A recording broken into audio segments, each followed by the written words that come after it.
बहुत सारी बातें चल रही हैं, कुंडलपुर कुंडलपुर कुंडलपुर, और बाकी में बहुत मन से किया था। पहली बात, कोई प्रोग्राम लेके हम कुंडलपुर आए नहीं थे। शुरू से सिर्फ हमारा मन भाव था, बड़े बाबा गुरुदेव ने इतना विशाल जिनालय बना, पूरे देश, पूरे भारत देश के मंदिरों को देखना, और जो विद्यासागर जी महाराज साहब ने जो कुंडलपुर के उस बड़े बाबा को, छोटे बाबा को वहां बैठाला है, बड़े बाबा को, ये हर इंसान के हक की बात नहीं है। ये कोई व्यक्ति अपनी जिंदगी को, अपनी तपस्या को, अपनी साधना को, वर्षों बाबा का जो ओरा, बड़े बाबा का जो प्रभाव, मंदिर का जो ऊर्जावान मंदिर, अद्भुत, और एक एक साधु हमारे महाराज बुजुर्ग 74 साल के, 73 साल के, 72 साल के, 68 साल के, सीधे डायरेक्ट बड़े बाबा के। क्यों? जुनून था बड़े बाबा को मैं, और आज नहीं 36 साल से तो मैं देख रहा हूं। जब महाराज साहब घर में थे, निर्मल जी गुरुदेव के पास आते थे 30 दिसंबर को, 31 की शाम गुरुदेव बाहर बैठ जाते थे, जहां गुरुदेव वहीं बैठते थे, और क्या महफिल लगती थी। 12 बजे तक वो आध्यात्मिक गीत गाते थे।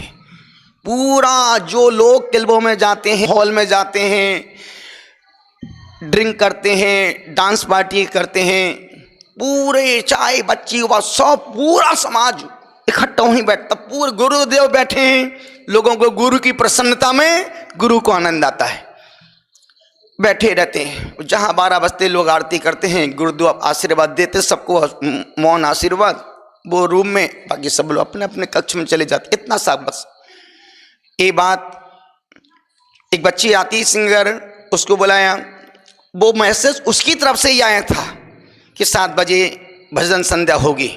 संघ का कोई मैसेज नहीं था, ना कोई प्रोग्राम था। आज फिर बोल रहा हूँ, ना कोई प्रोग्राम, सिर्फ हम तो बड़े बाबा का आनंद लेने, अपनी बैटरियों को चार्ज करने के लिए गए थे। कमेटी ने फोन किया श्रवण जी को, भाई दूसरा कोई प्रोग्राम नहीं होगा।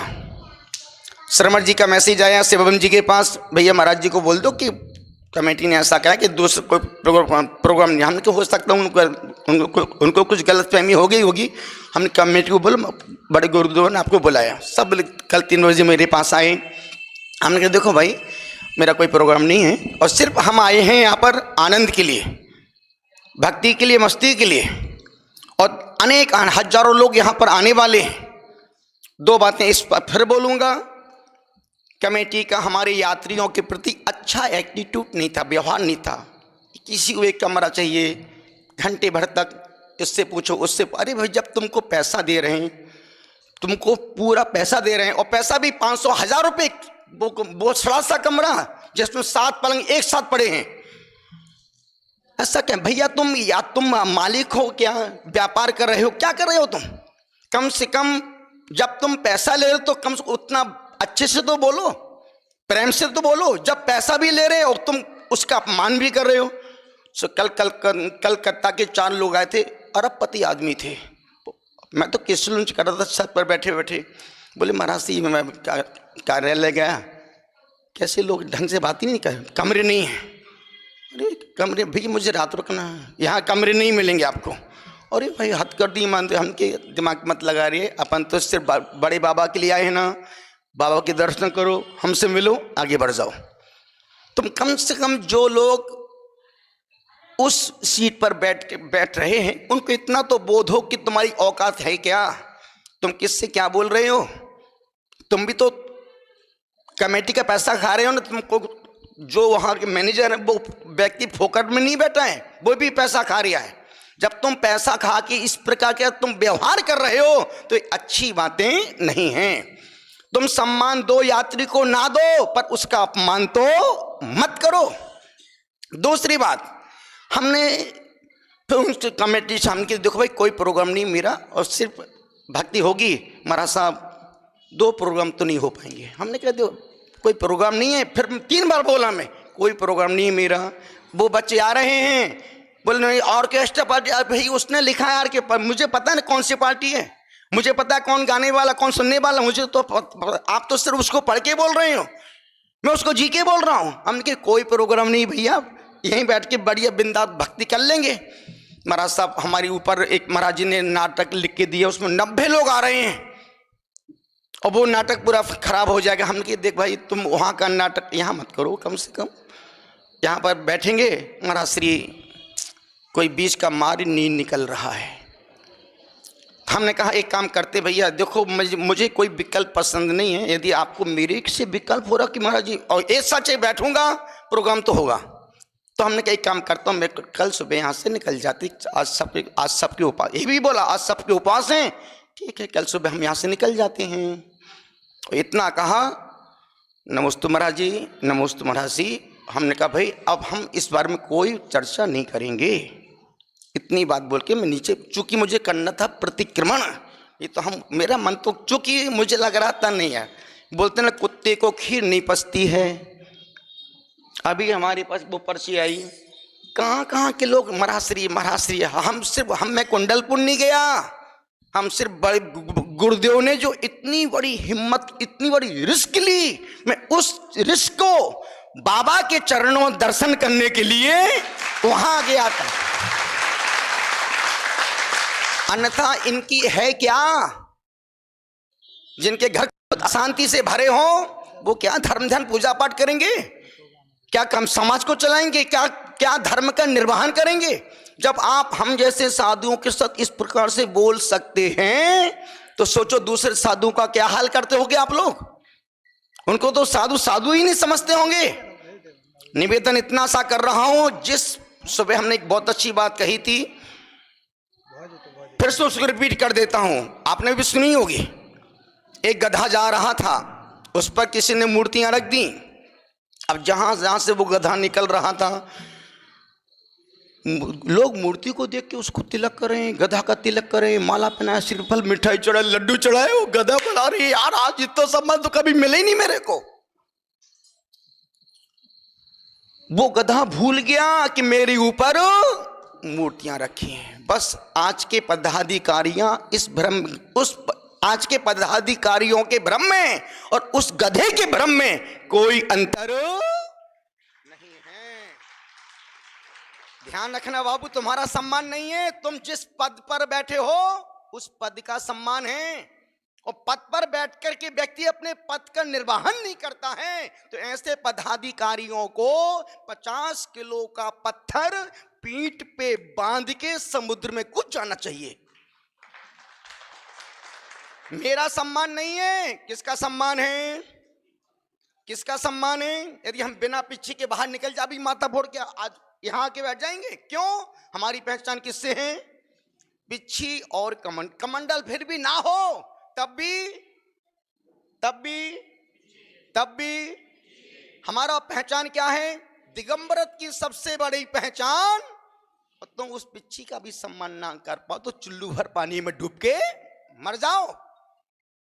निवेदन इतना सा कर, मैं रोष में नहीं बोल रहा हूं, तुम्हारी बुद्धियों की तार खोलो। तुम जिस भ्रम में तुम जी रहे हो ना, उस भ्रम को दूर कर दो। अनुरोध कर रहा हूं, जब कभी कोई साधु सन्यासी, कितने दिन के लिए आते बाबू? चतुर्मास तो मुझे कोई करना नहीं था ना, सिर्फ आए थे तो वो भी तुम्हारा चौका नहीं, तुम्हारी व्यवस्था नहीं, और हर कार्य के पूरे पैसे दे के आया हूं। एक भी, वो भी संत निवास के भी इनडायरेक्ट दिला के रसीद कर रखियो। मैं समाज का कभी अपने एक पैसा नहीं खाने का, क्योंकि तुम्हारे घर का तो कुछ लग नहीं रहा ना। निवेदन कर रहा हूं, और हम प्रसन्न सागर का नहीं चले। यदि जम्बूद्वीप हस्तिनापुर 3 महीने रहे ना, वहां भी दान की रसीद कटवा के आए। एक पैसा कभी कमेटी का खर्च करने नहीं देता हूं। मुझे, हम लक्ष्मी पुत्र हैं, हम भिखारी संत नहीं है बाबू। मांग मांग के नहीं खाते हैं, लोग बुला बुला के खिलाते हैं। अनुरोध कर रहा हूं, तुमने बहुत हल्के में ले लिया,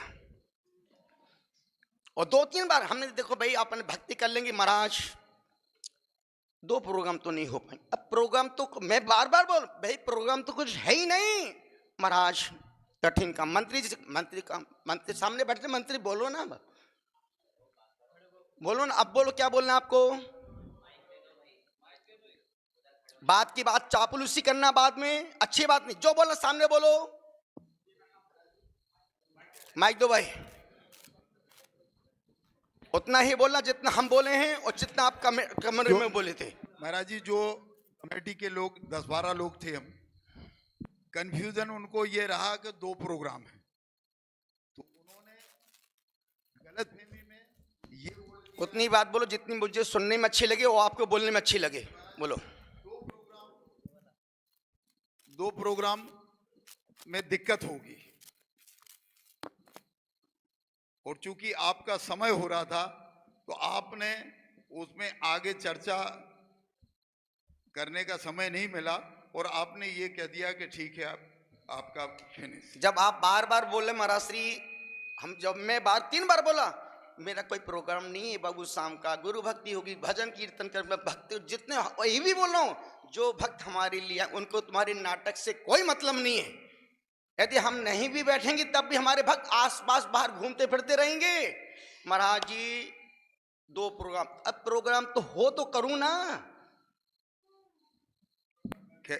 महाराज जी, आचार्य किसी से भी गलतफहमी में अगर कुछ ऐसा निकल गया हो तो मैं उसके लिए निकला नहीं बाबू, सामने सब अच्छा बोलो, सामने बोलो।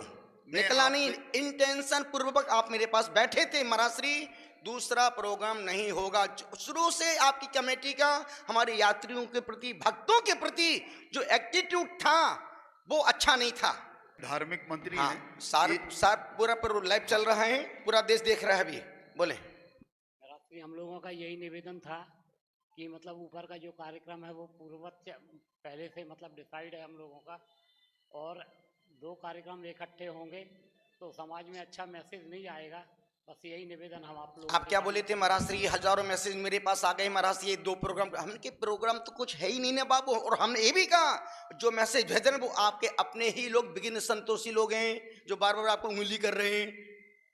जो बोला मैं, जो अंदर बोला तो मैं वही आपके सबके सामने इसलिए बोल रहा हूं ताकि लोगों को कंफ्यूजन न रहे कि यार महाराज जी ने क्या बोला, तो एक बाहर जाके क्या बोल रहे हैं। पर आप में बार बार महाराज श्री दूसरा प्रोग्राम हो तो बोलू ना। जब प्रोग्राम कुछ था ही नहीं तो प्रोग्राम की चर्चा कैसी दूसरे प्रोग्राम की? और अभी भी बैठेंगे भक्ति निमित्त। व्हाट्सएप पे चल रहा, पर आपका इंटेंशन जो था, मुझे लग रहा था कि आपको शुरू से ही, चूंकि आप दबाव प्रभाव में थे, किसके थे मुझे पता नहीं। व्हाट्सएप पे चल रहा था महाराज जी वो कि कार्यक्रम होगा यहाँ पे, इसी के लिए मतलब हम लोगों का ये था कि समाज में कोई गलत मैसेज ना जाए कि 2 जगह नहीं। अब मैसेज अच्छा गया क्या पूरे देश में? वो मैसेज अच्छा था कि ये मैसेज अच्छा गया बाबू समाज में? अब महाराज जी उसके लिए क्षमा प्रार्थना। महाराज जी, अब क्षमा मांगने से क्या होगा बाबू? अब तो पूरा गोबर फैल गया ना। अभी तक गोबर पे बर्क लगा था, वो बर्क हमने हटा दिया।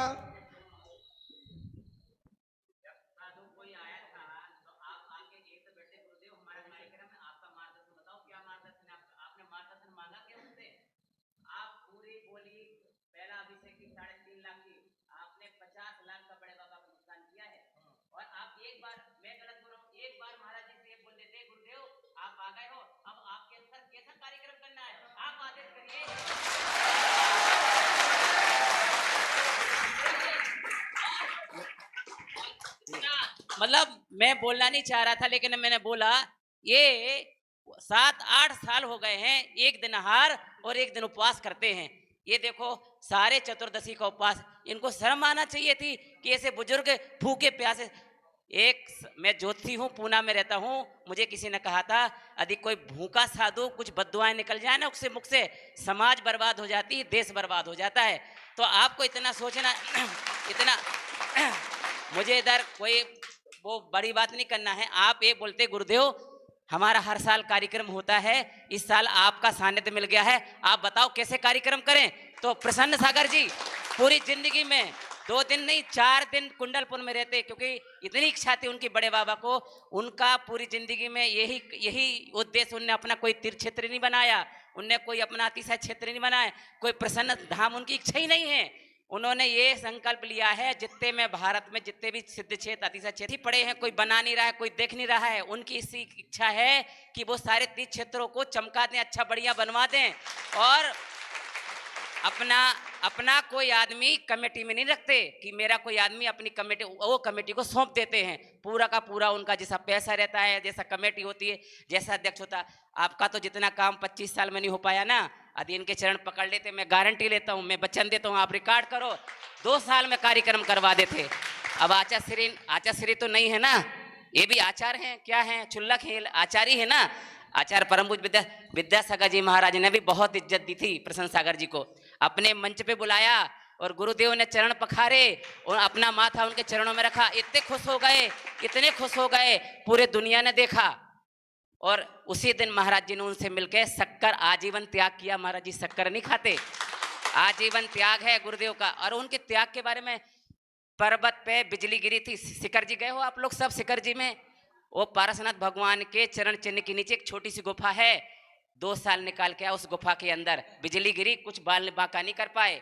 वो तो इतने चमत्कारी हैं, मैंने तो मतलब, मुझे क्षमा करना महाराज, इन्होंने मुझे मजाक किया था, लेकिन आज मजबूरी बोल रहा हूँ, यदि वो किसी को हाथ लगा के पानी भी दे देना तो कैंसर की गंभीर से गंभीर बीमारी भी ठीक हो जाए।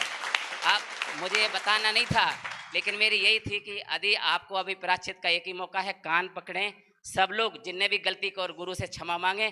क्योंकि देखो ये पूरे देश में हर आदमी 100-200 फोन आ गए मुझे कि भैया जी, पूना से मराठी लोग, हमारे कन्नड़ के सारे लोग, महाराज जी के साथ क्या हुआ, भैया जी महाराज जी के साथ क्या हुआ।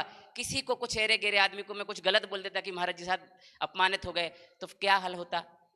तो हिंसा नहीं होना चाहिए ना। महाराज जी ने कहा तू चुप बैठना, किसी कुछ मत बोलना, अपन जैन धर्म का पालन कर, अहिंसावादी लोग हैं, अपन को झगड़ा किले से नहीं करना है, चुपचाप निकलो और चले जाओ इधर से। तो दुख होता है ना, सुबह से लेके देखो, मतलब रोना आता है कि हमारे गुरु ऐसी स्थिति में आए। इसलिए आपके पास अब कोई रास्ता नहीं है, कान पकड़िए, गुरुदेव के सामने आए, सब माफ़ी मांगे। और क्या है, अब आगे यही गुरुदेव को शपथ लो, गुरुदेव के सामने कि कोई साधु आएगा आप उसे अपमानित करके भगाएंगे नहीं, बस। और कुछ निवेदन किया था कि ऊपर हमारा जो कार्यक्रम होता है उसमें आपका सानिध्य हम लोग को मिले। हमने क्या कहा था, रात में हम जाते नहीं हैं और रात में वहाँ रुकने की व्यवस्था, पूरा संघ हमारा कार्यक्रम में आपका जो भी कार्यक्रम होना है हम लोग उसमें सहार से तैयार हैं आपके काम। ये सब बातें अब निकल रही बाबू, है ना, उस समय की बातें नहीं थी। बाकी जो भी है चलो महाराज, क्षमा किया, पर भूल नहीं पाऊंगा जिंदगी भर। जो भी गलतियां हुई हैं क्षमा करें। ये जैन पंचायत के अध्यक्ष भी हैं। आचार्य श्री, आपको बारंबार अनंतवार नमोस्तु निवेदित आप तो थे ही नहीं कल बाबू मीटिंग में।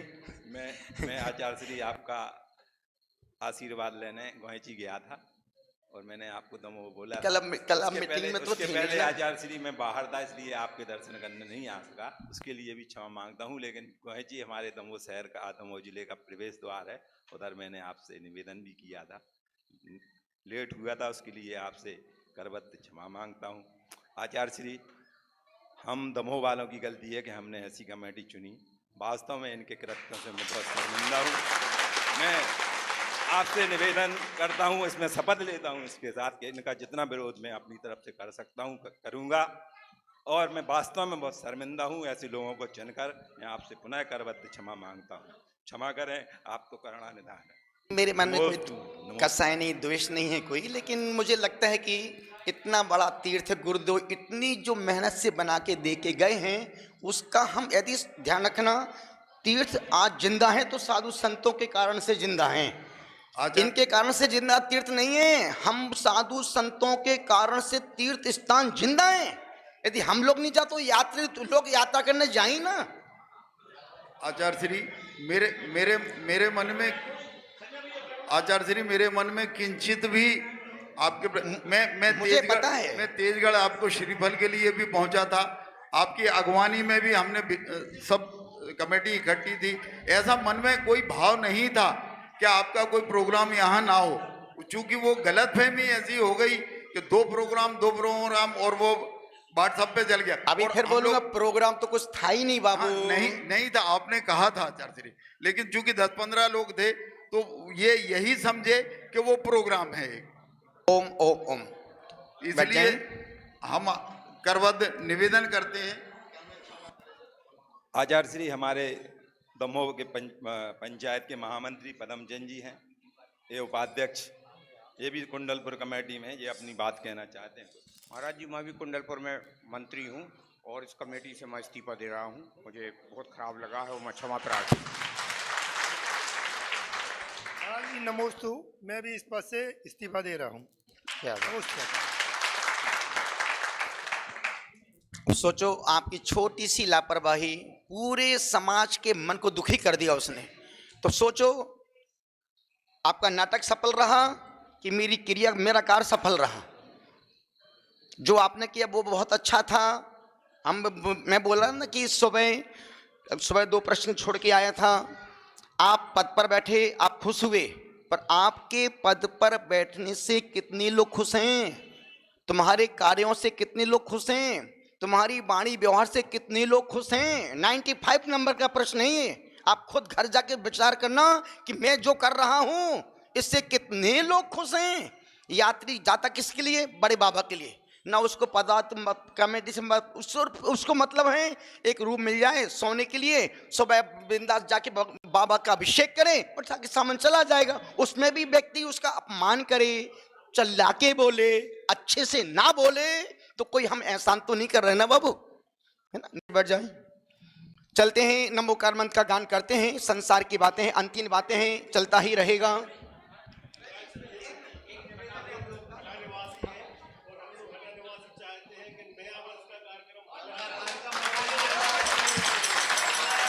देखो, मैं फिर बोलूंगा, मेरा कोई प्रोग्राम का एजेंडा है ही नहीं बाबू।